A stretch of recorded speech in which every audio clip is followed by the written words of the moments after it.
Davis in California. I am co-founder of Freedom Angels, founder of the Informed Mama. And today we're going to be talking to you guys about how to protect yourself and your family unit while these lockdowns are being put into place. We were going to do on how Freedom Angels was birthed, but unfortunately our fourth Freedom Angel, Stephanie Fetzer, was unable to make it today, so that's going to be for another day. We will keep you guys updated. And I'm going to let Heidi introduce herself. Hi guys. Sorry, just got a dinner down really fast. My name is Heidi and I'm a co-founder of Freedom Angels and I live in the San Francisco Bay Area. Hi, I'm Tara, co-founder of Freedom Angels in the Northern Sierra Nevada mountains of California. So what we've been seeing in the news has been pretty alarming, to where hospitals are now, or actually the CDC is recommending babies be taken away from their mothers after birth in case mothers are positive for coronavirus. This is such a dangerous precedent. So we're going to talk to you guys on how to protect yourself when it comes to going into a hospital to have a birth. And then Heidi has the firsthand knowledge on NICU babies. And Tara is going to discuss freedoms in general on what's happening with our elders and what's happening with our families that are in hospitals or hospice. So it's important that you understand what your rights are when it comes to birth and when it comes to parental rights in general in your state. The first thing that I would suggest that you do is go into Holistic Action in the Vaccine Library, which is a Facebook page.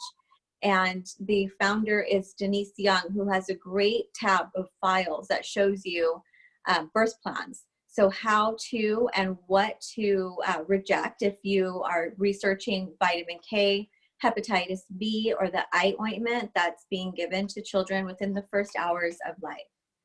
So birth plans are very important. You want to give one to your doctor, give one to the hospital that you are registered at, and keep about 10 on your persons for shift change, because all of the stuff happens at night during the night shift change.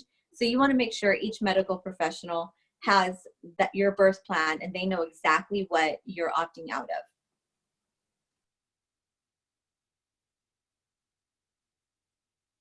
Sorry, looks like everybody's on mute here. So after that, we have been able to teach ourselves what these procedures are. So hepatitis B is one vaccines children absolutely do not need.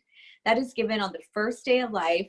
And if your child is not participating in dangerous behavior like sharing needles or having unprotected sex, and mother has been tested and cleared of hepatitis B, there's really no reason to consider something like this.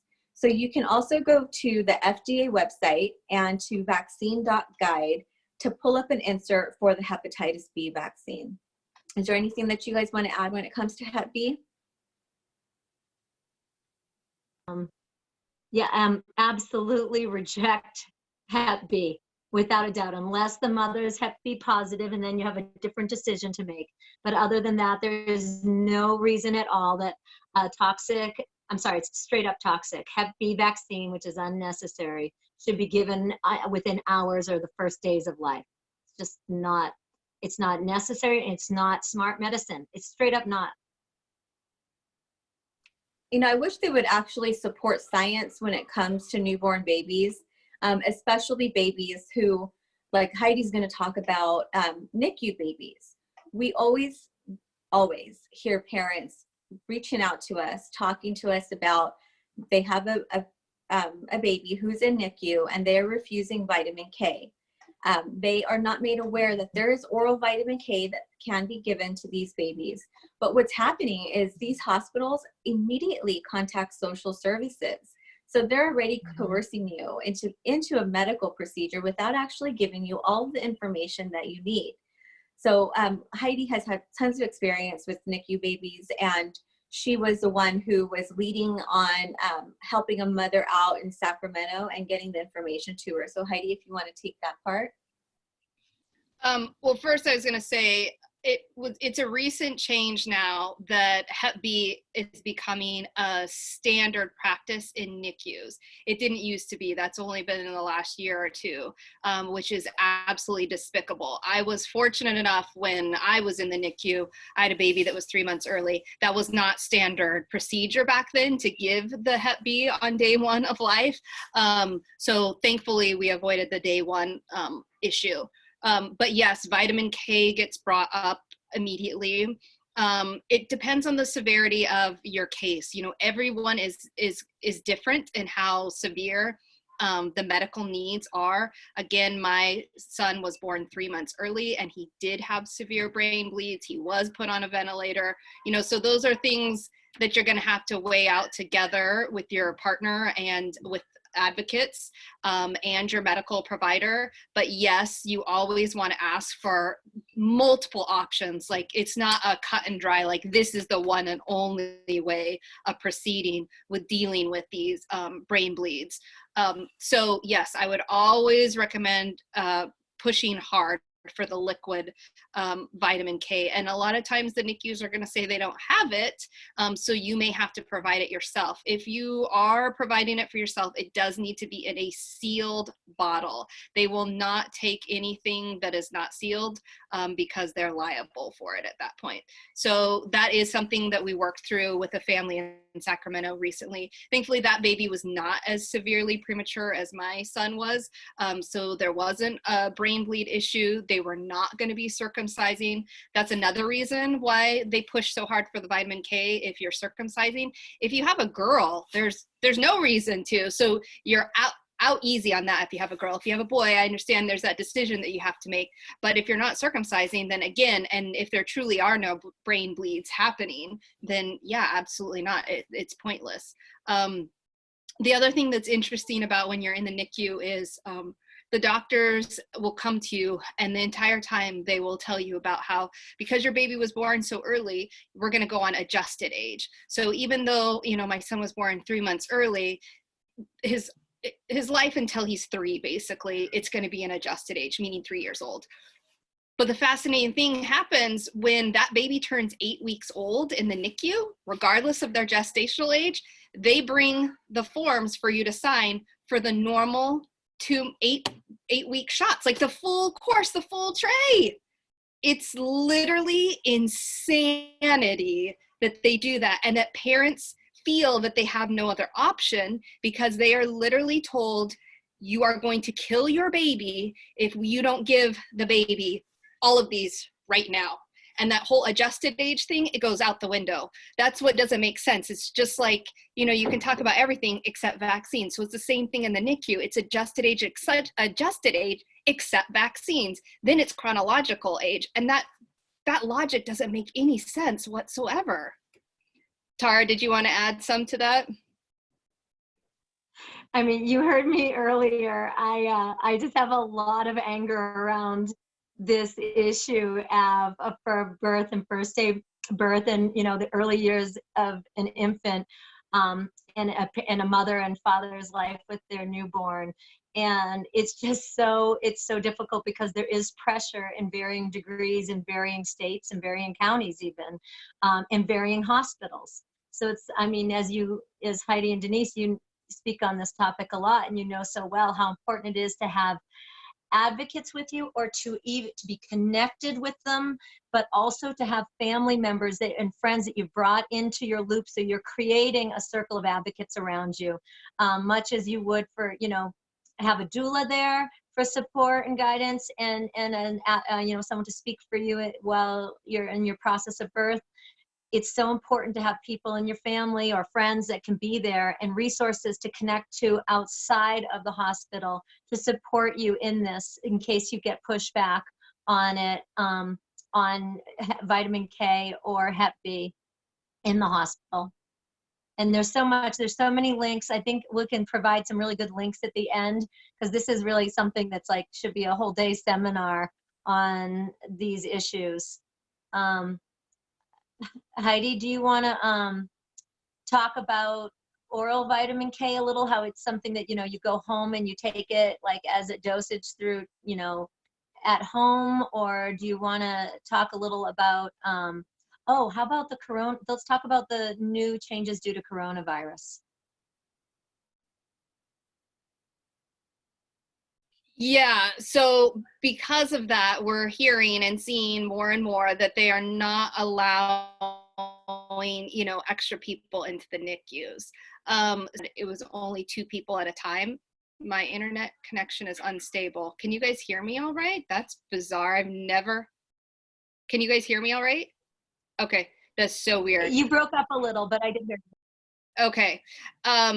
Something came on my screen that said my connection wasn't secure. I don't know what that is, but unstable. Anyways, back to the NICU. So when I was in the NICU, they had a policy that it was no more than 2 people at a time at the isolate. So I know with Corona, it's going to be even more heightened about that. And that's why it's so important, like Tara said, that you have your team, because it is impossible for the mother and the father to hold 24-hour vigil, especially for the mothers, because they're having to pump like none other. My son was never able to breastfeed because he was born so early. He did not have the sucking reflex. We did tons of work with the lactation consultant. It never happened for us. So if I was giving him breast milk, it had to be from pumping. And so that's an incredible stress that relies on the mother on top of healing and everything else that's going on. So that's why it's so important, if you know anybody who has somebody in the NICU, that you are forming those teams to help be there, to take rotations at the isolate, to hold the ground. Now, the NICUs are never going to be administering or doing any procedures without the legal guardian or parent signing, a waiver those different procedures. It is really important. We've talked about this over and over again, but you never ever sign a blank electronic pad. You always request for hard copies printed out, so that you can line through things that you don't agree with. And you do not have to consent away your life on anything. So please know you still do have rights, and make sure that you are exercising them, and that you are making everybody in your circle that is advocating with you aware of your position and what you're taking. And for a non-NICU birth, for a baby that's born, term or not in the NICU, normally this can stay with you at all times. And a lot of times they'll say, let us take the baby to the nursery to give you some rest. You can really demand to keep your baby the whole time, and we recommend that you don't ever let your baby leave your arms or your sight. Never send the baby off with a nurse.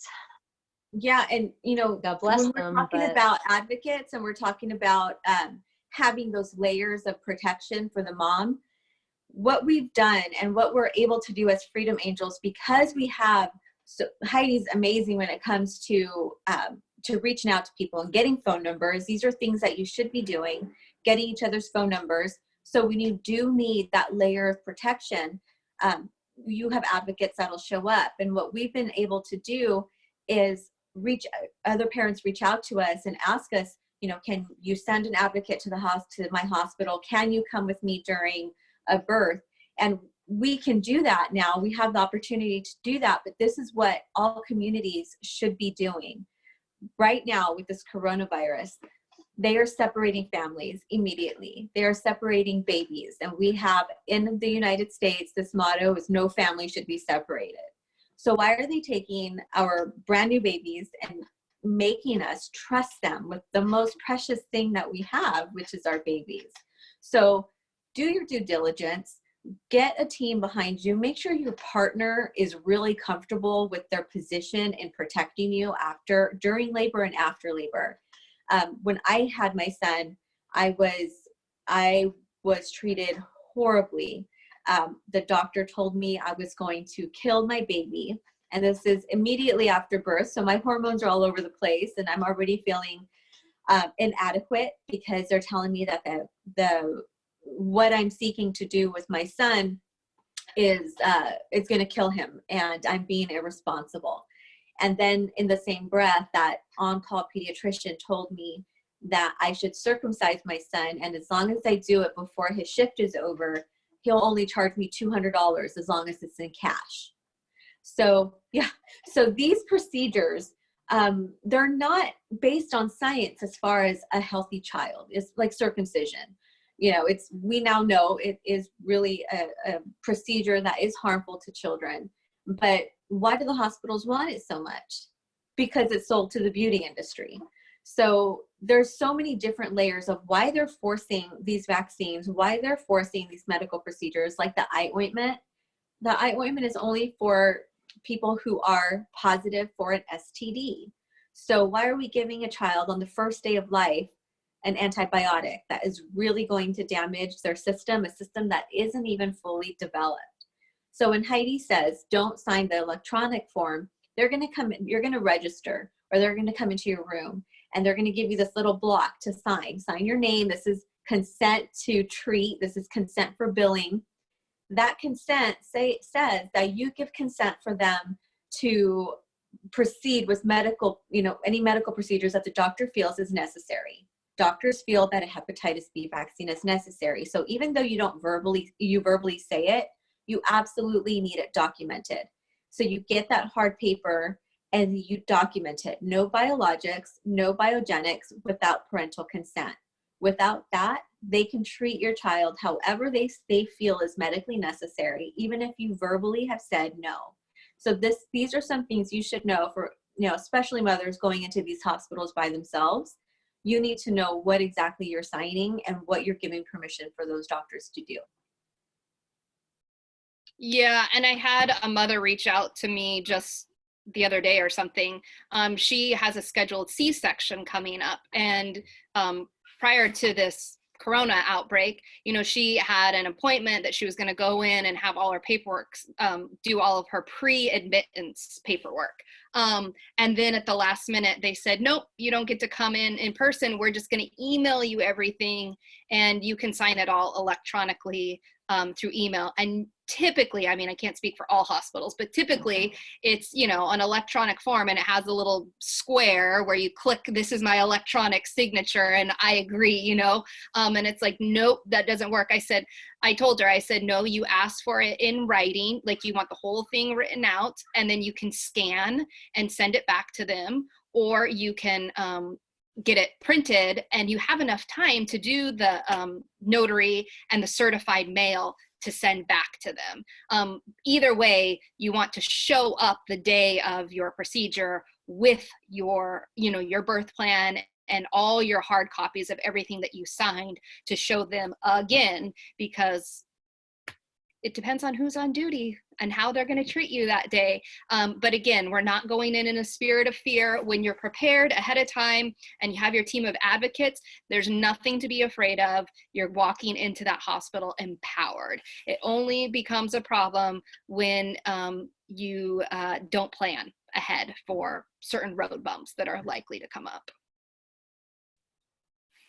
So should we talk a little about the ramifications, emotionally, for health and well-being of being separated from loved ones during the times of social distancing? You want to talk about with regards to some of the news on some of the newborns, or should we jump into the elders?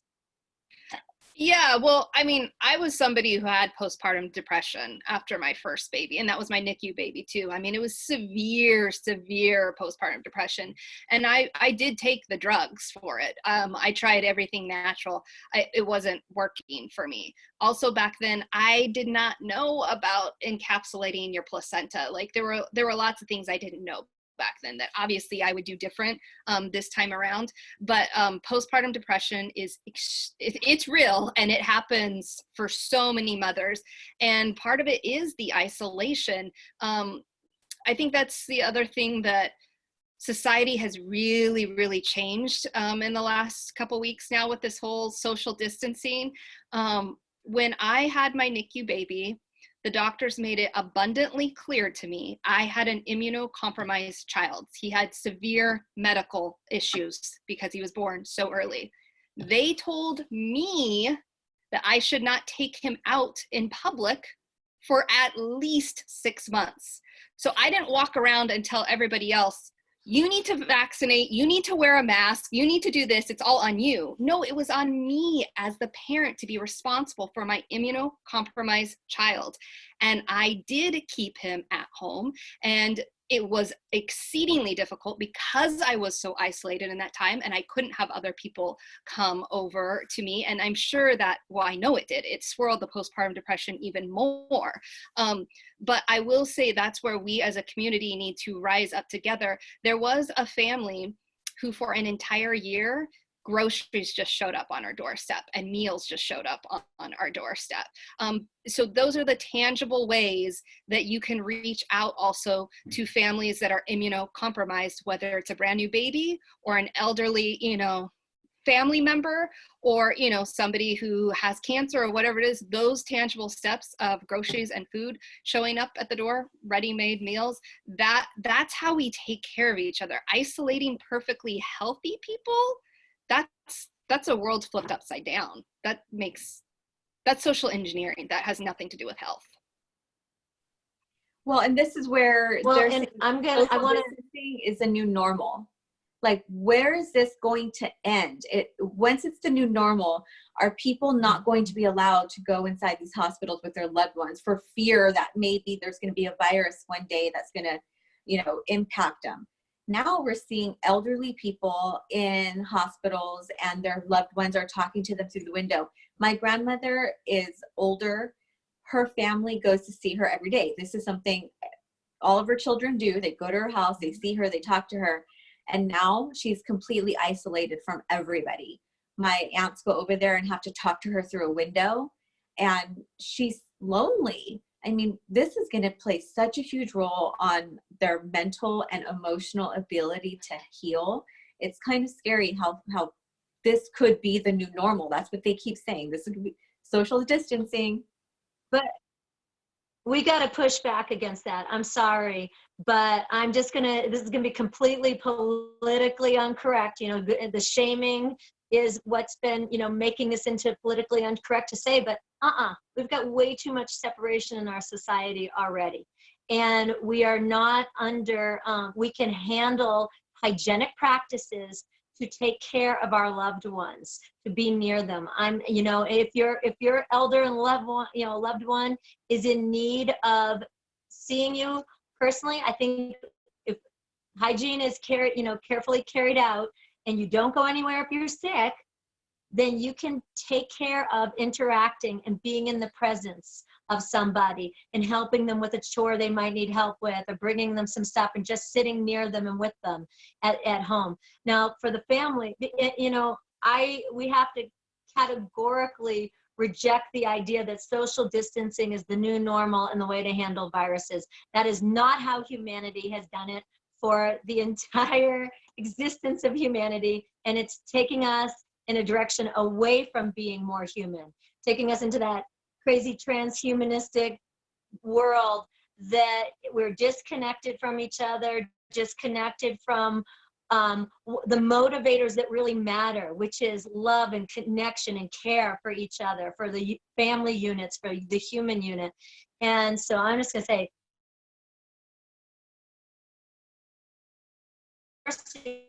home, for example, that you can't start trying to push back, start trying to have the conversations, write letters to the editors. Why can't I go see my grandfather who's dying of cancer? And that's where something that happened today. Oh, well, I'm not. Sorry, you're Yeah, talking. go ahead. If you're not sick. Oh, darn it. Okay, go ahead. And that brings us, right now, I'm in San Joaquin County, and this just happened. I was talking to ladies about it, how we have a new order. And the new order was produced by Public Health and the Department of Emergency Services. That new order had in there, they cited the code for arrest with a misdemeanor fine of $500 and imprisonment. Now, this is complete fear mongering what's happening. This cannot be the new normal. We cannot make this a new normal. These entities think they have way too much power. And the way to fight back, because we can fight back, we don't have to sit at home and just say, okay, well, I'm waiting for the order to drop.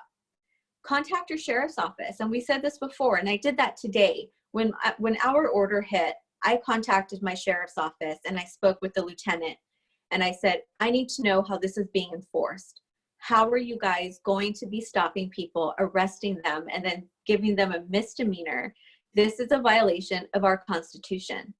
And thankfully, that sheriff's office said, this is not our position. We are not going to stop you. We're not going to arrest you. We're on an education part where we're going to tell you why these orders are in place. And it's common sense. Same thing that Stanislaus County did. But why is public health giving these types of orders? They think they have the power to arrest you. And so I contacted public health. They literally had no idea. They passed the buck and said, well, I don't know, you're going to have to contact the Office of Emergency Services. So who is trying to call the shots around here? It's important to start fighting back. Contact your sheriff. They are, they're there. And he's even told me they are here to protect the Constitution and public health. However, Constitution takes first place when it comes to this. So these are the kind of sheriffs, we need them to start stepping up, and we need them to start making public statements, letting people know this is not going to happen. Stop living in fear. Everybody's scared to go outside because they think they're going to get arrested now.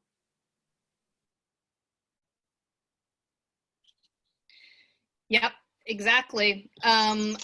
We're at 28 minutes in, and we want to keep this as close to 30 minutes as possible. So we'll open it up for a few questions if anybody has any questions.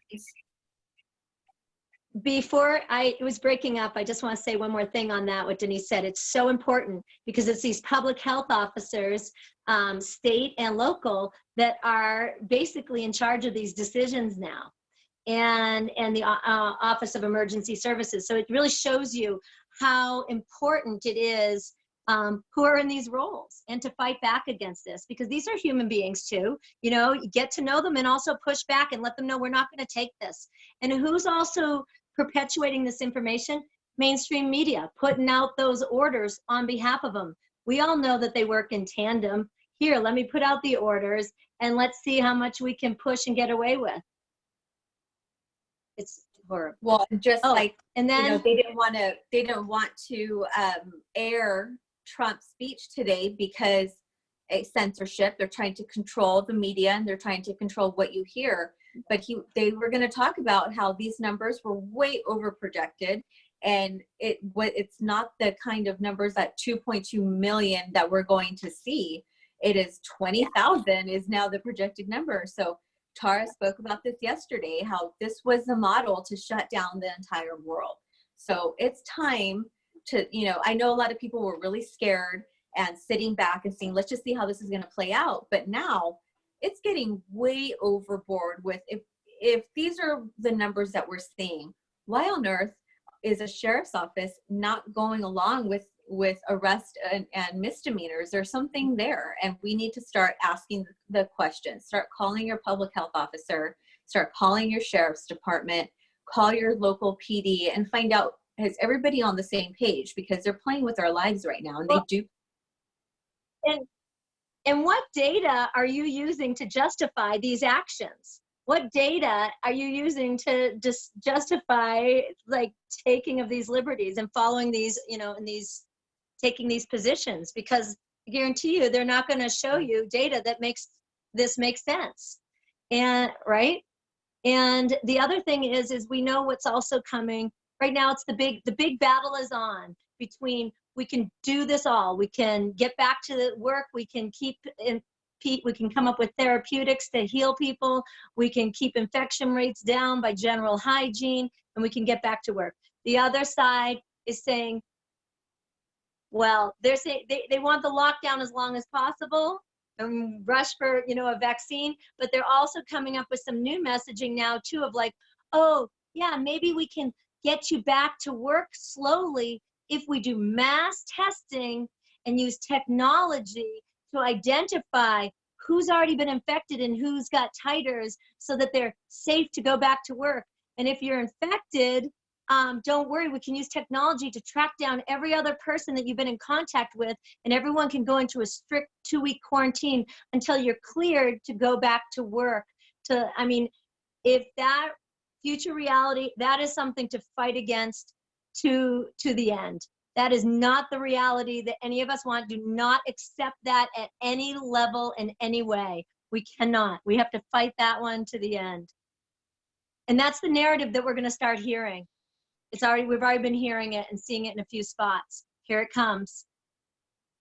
Yep, it's the technocracy. That's exactly what we talked about yesterday. The movie We're Living 12 Monkeys. That is the goal, is the technocracy that's going to be tied to your biometrics, that's going to be tied to the digital certificate that Gates wants. And so, yes, we as Americans can stand up and say, no, thank you. No, thank you. I'm not going to participate. And come together. And again, that has nothing to, in all that will have nothing to do with your health and well-being. And if you're healthy, or if you're a threat to anyone, it'll be a complete misperception of that, and people will go, we can't go along with it. It was just like we were saying with, elders and such in lockdown in nursing homes. If someone's not sick and you're not sick, there's no reason you are not a risk. If you're not sick, you're not a risk. And you can follow proper hygiene so that should you not know, they'll say, oh, you're asymptomatic. Follow proper hygiene. You can keep each other from getting infected, and you can stay human. I mean, is that going to be our freaking rally cry now? Stay human? This is, where this is going is not okay. Okay. So some people are asking about, more questions about birth and being supported with a community of advocates.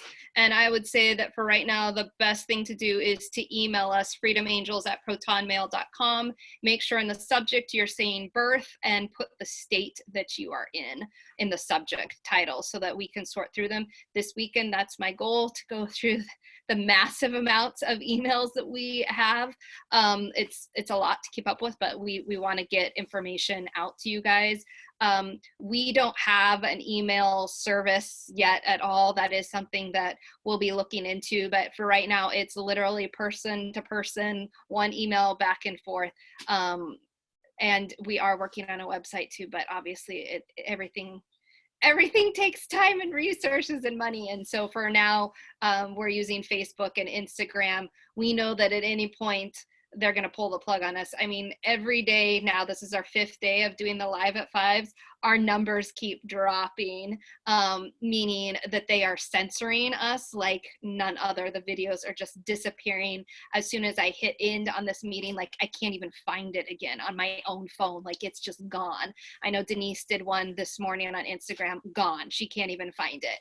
So obviously the subject matter that we're sharing is stuff that the technocracy does not want out. So email is the best way to find us, freedomangels@protonmail.com, and be very specific in your subject, so that we can help sort through those really quickly. So that's all I have for. We should say that Children's Health Defense came out with that good video today, which shows the financial incentives that Fauci has to try for a vaccine. It's a really good one. It really documents his history and that. So if you go to children'shealthdefense.org, you can see that video that they just came out with today. It's a good one. Hey guys. Any other questions before? I think we're at our second minute. But thank you guys very much for tuning in. If you could please do us a favor and start a watch party and share this video, because like Heidi said, it does get buried. We are trying our best to bring this up onto our YouTube channel, which is Freedom Angels, so that way you guys have access to our lives.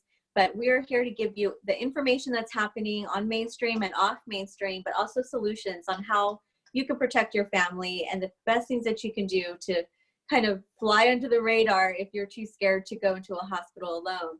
We will absolutely help you. So please share the video. And if you have any questions, like Heidi said, you can email us at freedomangels@protonmail.com. Bye, guys. Bye.